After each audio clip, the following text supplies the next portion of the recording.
As some of you may know, about 10 years ago, my back forced me to give up my beloved vintage super reverbs. Now, our stage volume was never all that loud, so I went with a vintage Princeton reverb, which I'd mounted into a head cabinet and played through a single 12-inch speaker. It was a nice-sounding little rig, and it enabled me to stay on the road a little bit longer. It was an early 70s model, and when I bought it, I had an amp tech go through it very thoroughly before it ever saw the stage. And for the most part, it performed flawlessly, until one extremely hot outdoor show when it just suddenly quit. Now, luckily, I was carrying a backup in the form of an amp head that fit in my gear bag, an orange Tiny Terror I honestly never thought I'd use. Of course, the sound wasn't close, but it wasn't bad. It was loud enough, felt fine to play, and got me through the gig. Now, after that episode, the little Terror sat in its bag, unused, for 7 or 8 years, until I went through a short, rough financial patch and did a major gear purge, selling nearly everything that wasn't being used regularly. Well, I haven't had a backup since, but lately I've been feeling a little bit nervous about it, especially now that my Tone Master Deluxe Reverb is several years old, and while it shows no sign of any issues whatsoever, this is uncharted territory, isn't it? It'll most likely outlive me, but still, I'll feel better with a backup. Now, I won't haul an entire second rig, not with my back. So my first thought was to buy another Tiny Terror, but I discovered those have been out of production since 2016, and people want way too much for them on the used market. I found out they've been replaced with the Micro Terror, and that would have been okay, but it appears Orange has crammed their Micro Terror into an even more convenient form, the Orange Terror Stamp. So let's check it out.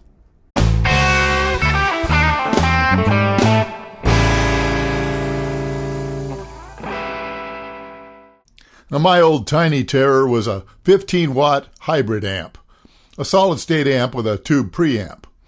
The Terror Stamp is similar, but with the output power bumped up to 20 watts. Now, I had no doubt it'd get loud enough, but just to be sure, I turned my Tone Master up to gig volume, then turned the Terror Stamp up to match. Yep, plenty of volume with more to spare.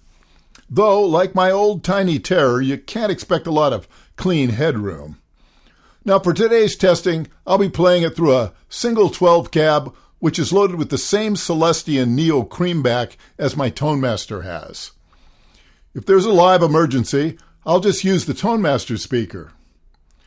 Now, there might be a few of you thinking, how are you going to do that, since the Tone Master speaker is hardwired in? Well, not to worry. I have a regular combo speaker wire with clips on one end and a male jack on the other, and so I can get the Terror Stamp under my feet. I have a long speaker cable with a male jack at one end and a female at the other. Simple. Well, as you can see, there are 2 master volume controls and a single gain control.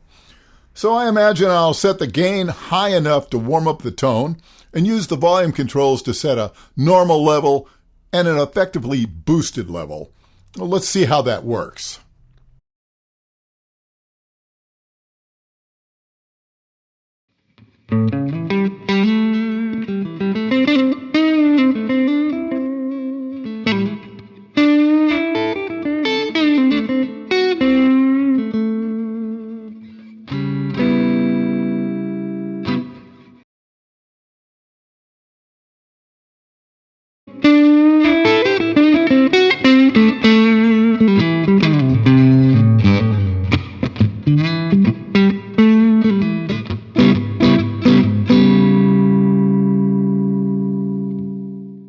Rather than a conventional tone control, there's a single shape control, which is supposed to take us from a mids-forward tone to a more scooped sound.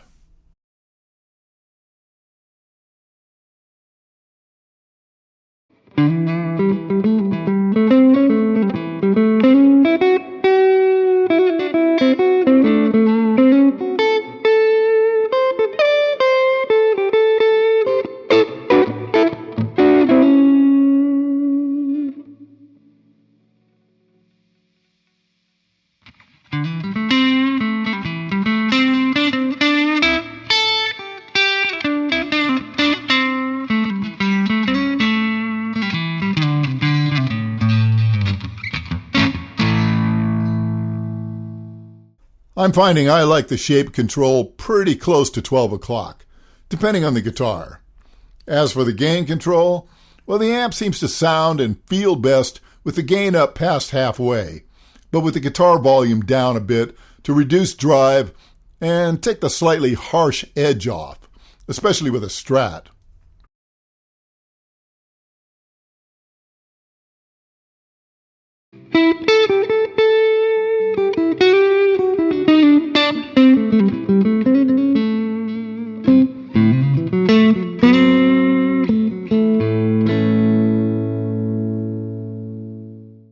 Of course, there's no reverb in the unit, but thankfully there's an effects loop, so I can insert a reverb pedal.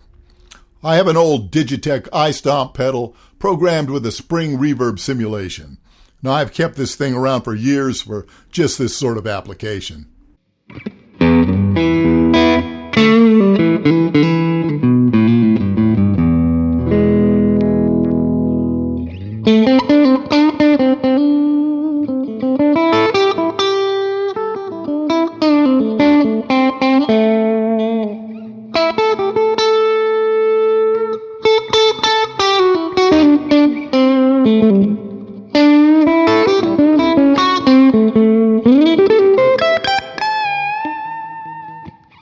So what do I think?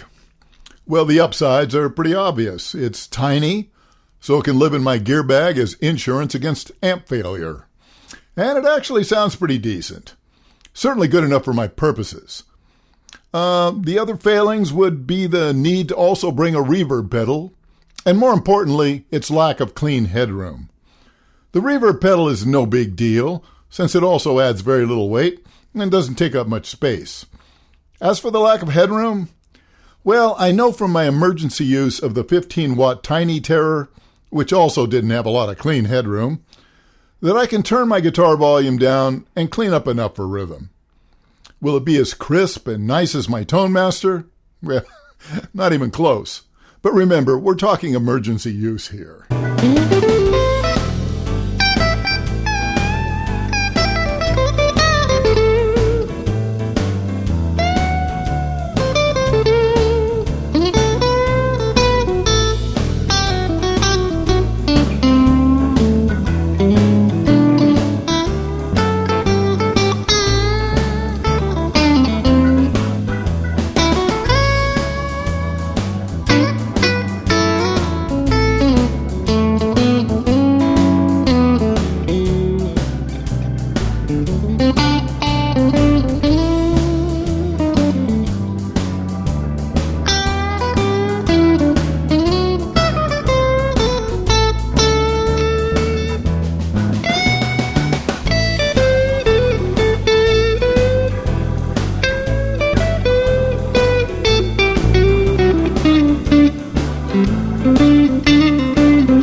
So the next question is, are there better alternatives?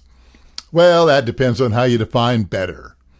Without getting into too many specifics, the main issue is balancing cost with need. Now, sure, something like a Quilter 101 reverb would probably be better for my music, but for a device that may very well never be needed, well, that'd be a waste. Now, I bought this Terror Stamp used, but in brand new condition, for barely over $100. And that's a pretty good price for an emergency amp. And yes, there are others that fit the requirements and can be found for a similar price. Well, the Hughes & Kettner Nano Spirit series comes to mind. But I haven't heard anything that really seems a lot better, all things considered.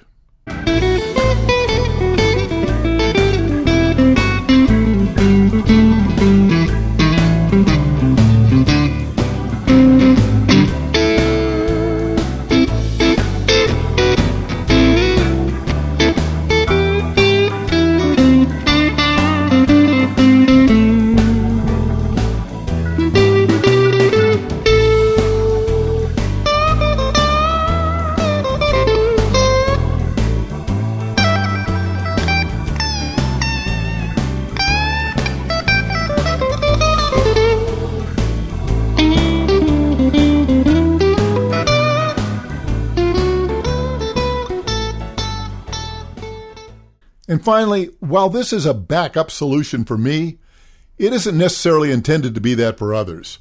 And I don't want to give the impression that's all it's good for. There's no reason this couldn't be someone's regular amp. An amp that fits in your gig bag is going to be useful for a variety of applications, whether jamming with friends, doing live shows, or having something easy to fly with. And for many, it's going to be much better for practicing at home than that big amp that doesn't sound great unless it's turned up way too loud. So if the Terror Stamp feels and sounds good for your music, don't hesitate to give it a try. It might just be what you need. Well, I really hope you enjoyed today's look at the mighty little orange Terror Stamp.